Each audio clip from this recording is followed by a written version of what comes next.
திரு கார்த்திகேயன், மூவரும் பேசியதை கேட்டிருப்பீங்க. எது அரசியல், எது ஆக்கப்பூர்வமாக இருக்கு? கேட்டது கிடைக்குமா? இல்லை, கேட்டது கிடைக்குமா நம்பிக்கை இல்லை.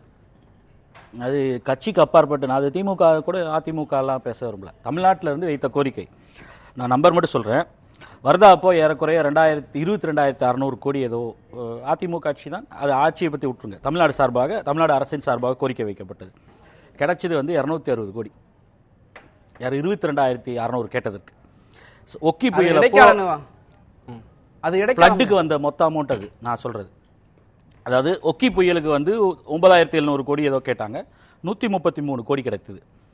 கஜா புயலுக்கு ஏறக்குறைய 18,000 பக்கம் கேட்டாங்கன்னு நினைக்கிறேன். அப்போ இது கஜா புயலுக்கு, அது டெல்டாவெல்லாம் அதிகமாக பாதிக்கப்பட்ட அந்த பீரியடு.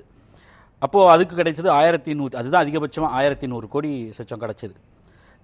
நிபா புயல்னு ஒன்று வந்தது, அதற்கு வந்து 3,000 சொச்சம் கோடி கேட்டப்போ வெறும் 63 கோடி கிடைக்கப்பட்டது.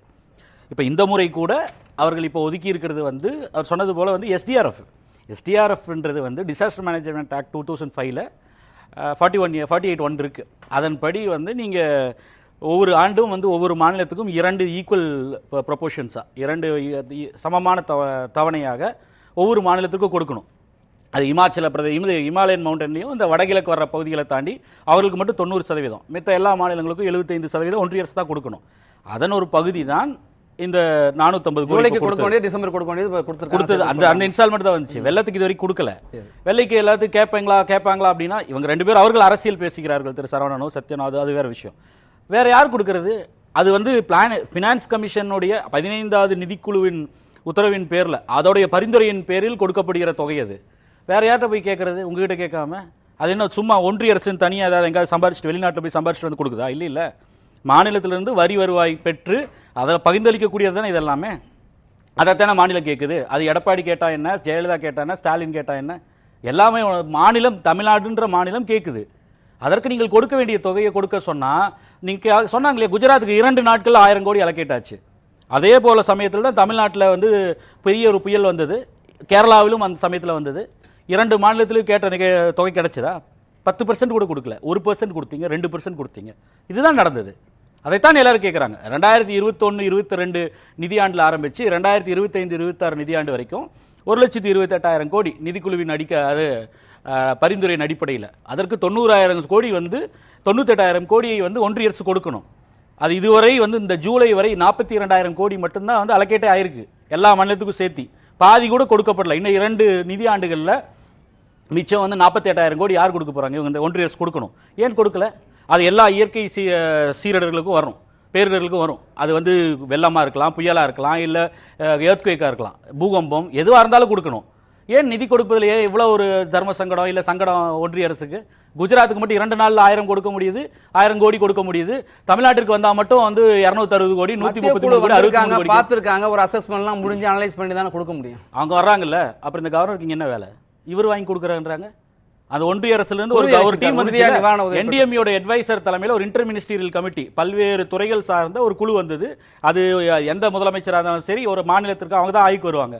அவங்க ஆய்வு பண்ணிட்டு போய் இங்கிருந்து ஒரு பரிந்துரை கொடுக்கப்படும், தமிழ்நாடு அரசின் சார்பாக கோரிக்கை வைக்கப்படும். அதையெல்லாம் கருத்தில் கொண்டு எவ்வளவு பாதிப்புன்னு அவர்கள் கொடுக்கிற பரிந்துரையின் அடிப்படையில் ஒன்றிய அரசு ரிலீஸ் பண்ணும் இல்லையா? அப்போ இவர் இடையில என்ன வாங்கி தர்றாரு இந்த கவர்னர்? இவர் எது கூப்பிட்டு கமிட்டி போட்டு ஏதோ ஒருத்தர் ஆஃபீஷியல்ஸ் எல்லாம் கூப்பிட்டு டிஸ்கஸ் பண்ணேன், அதில் வேற நான் கூப்பிட்ட தமிழ்நாடு சாப்பிட்டா பிரதிநிதி வரல அப்படின்றாரு. நீங்கள் என்னத்துக்கு உங்கள் மீட்டிங் என்ன வேலை? நீங்கள் யாராவது கூப்பிட்டு போய் என்ன சைக்ளோன் ரிலீஃபில் ஏதாவது வந்து பண்ண போறீங்களா? இல்லை நாளைக்கு ரிலீஃப் டிஸ்ட்ரிபியூஷனில் ஏதாவது பண்ண போறீங்களா? இல்லை நீங்கள் வேற ஏதாவது வந்து இவ்வளோ டேமேஜ் ஆயிருக்குன்னு சொல்ல அதிகபட்சம் உங்களால் ஒரு வார்த்தை சொல்ல முடியும். அதுக்கு ஏதாவது ஒரு பொருள் இருக்கா? மக்களால் தேர்ந்தெடுக்கப்பட்ட ஒரு அரசு இருக்கு, அந்த அரசு தான் பரிந்துரை இவ்வளோ பணம் வேணும்னு கேட்கறது. It's a rightful claim. அது நீங்கள் யாருங்க நடுவில் வந்துட்டு கூட்டம் நடத்துகிறேன், கோஸ்ட் கார்டில் வாங்க, ஏர்ஃபோர்ஸில் வாங்க, என்டிஆர்எஃப்ல வாங்கன்னு எல்லாத்தையும் கூப்பிட்டு உட்கார வச்சுட்டு என்னது இதுக்கு ட்ராமா பண்ணிட்டு இருக்கீங்க? மற்ற ஆளுநர் போல இல்லாம ஒரு அக்கறையில பேரிடர் காலத்தில் அரசுக்கு உதவ வேண்டும் என்கிற அரசுக்கு உதவ பண்ணணும்னா ஆலோசனை சொல்லுங்க. அந்த அரசோட வந்து சேர்ந்து இயங்க வேண்டிய அதிகாரிகள் நீங்க எது கூட்டு வச்சு மீட்டிங் போட்டிருக்கீங்க? அதற்கு தான் சீஃப் செக்ரட்டரி இருக்காரு, அதிகாரிகள் இருக்காங்க, அமைச்சர்கள் களத்துக்கு போயிருக்காங்கன்னு சொல்றாங்க இல்லையா? அவங்களோட உங்களுக்கு அதிகபட்சம் உங்களுக்கு சில ஆலோசனைகள் இருந்தா முதலமைச்சரையோ இல்ல தலைமை செயலாளரோ இல்ல சம்பந்தப்பட்ட துறை செயலாளரோ அழைத்து அவளுக்கு ஆலோசனை வழங்கலாம். நீங்க பரிந்துரைகளை கொடுக்கலாம், பரிந்துரை கூட கொடுக்க முடியாது, ஆலோசனையில சொல்லலாம். அதை ஏற்றுக்கொள்ள வேண்டிய கட்டாயம் கூட கிடையாது. உங்களுக்கு அக்கறை இருந்தால் அதை சொல்லலாம். அது யார் முதலமைச்சராக இருந்தாலும் அவசியம் கிடையாது. ஆலோசனை மட்டும்தான் சொல்ல முடியும். நீங்க கூட்டு வச்சு மீட்டிங் போடுற, நான் நிதியை வாங்கி தரேன். நீங்க நிதி வாங்கி தரக்கு நீங்க பேரலா சிஎம் கிடையாது, நீங்க ஆளுநர் தான். நீங்க நாளைக்கு வந்து உங்களை ஒன்றிய அரசு மாத்திச்சுன்னா நீங்க வேற ஸ்டேட்டுக்கு போயிடுவீங்க. அப்போ ஒருவேளை நீங்க அது ஃபண்ட் ரிலீஸ் ஆகிறக்குள்ள ட்ரான்ஸ்ஃபர் ஆகி போயிட்டு அப்போ உட்காந்து வாங்கி தருவாரா? முடியாது. ஃபர்ஸ்ட் ஆஃப் ஆல் இவருக்கு வாங்கி தரக்குள்ள அதிகாரமே கிடையாது. இவர் அதிகபட்சம் பரிந்துரை செய்யலாம், இல்ல ஆலோசனை சொல்லலாம். இவர் போய் நான் மீட்டிங் நடத்துறேன், இவர் அசஸ் பண்ண முடியுமா? இப்போ இவர் கூட்டிருக்கிறது ஏர்ஃபோர்ஸ், என்டிஆர்எஃப், இல்ல கோஸ்ட் கார்டு எல்லாத்தையும் கூட்டிருக்காருல்ல. இவர் நிதி வாங்கி தர போறாருன்னு பேசிட்டு இருக்காருல்ல. எப்படி அசஸ்மெண்ட்டுக்கு வர்றாரு? அசஸ்மெண்ட்டுக்கோ என்டிஆர்எஃப்க்கோ இல்லைன்னா ஏர்ஃபோர்ஸுக்கும் கோஸ்ட் கார்டுக்கு சம்மந்தமே கிடையாது, ஆர்மிக்கும். எப்படி வந்து இவர் அசஸ் பண்ணுவார் எவ்வளவு பாதிப்பு ஏற்பட்டுருச்சுன்னு? அது தமிழ்நாடு அரசு அவங்க பரிந்துரைக்கணும். ஒன்றிய அரசின் சார்பாக அனுப்பப்படுற இப்போ இதுக்கு ஒரு கமிட்டி வர போறாங்க, அவங்களும் வருவாங்க. அவங்க வந்து பார்த்துட்டு போய் சொல்லுவாங்க. அதன் அடிப்படையில் கொடுக்க முடியும். நடுவில் இவர் எங்க அசஸ்மெண்ட் பண்ண போறாரு? இதுக்கு முன்னாடி வந்த டீம் வந்து கவர்னர் சந்திச்சாங்களா? இல்ல. ஏன்? அவங்களுக்கு தெரியும் கவர்னர் சந்திக்கிறதுல வேலை கிடையாது, அவருக்கு வேலை கிடையாதுன்னு தெரியும். அவங்க ஏன் அரசு அதிகாரிகளை சந்திச்சு, முதலமைச்சர்கிட்ட சந்திச்சு அவர்கிட்ட கோரிக்கையை வாங்கிட்டு நேரில் போய் அவங்க களத்தில் பார்த்துட்டு மட்டும்தான் போனாங்க. எங்கேயா ராஜ்பவனில் போய் உட்காந்துட்டு வந்து அந்த குணால் சத்யார்த்தின்னு ஒருத்தர், அவர் தான் தலைமை, அவர் என்டிஏஎம்ஏ அட்வைசர். அவர் போய் அங்கே போயிட்டு ஒரு ரெப்ரசன்டேஷன் வாங்கிட்டு போனாரா? ஏன் போல?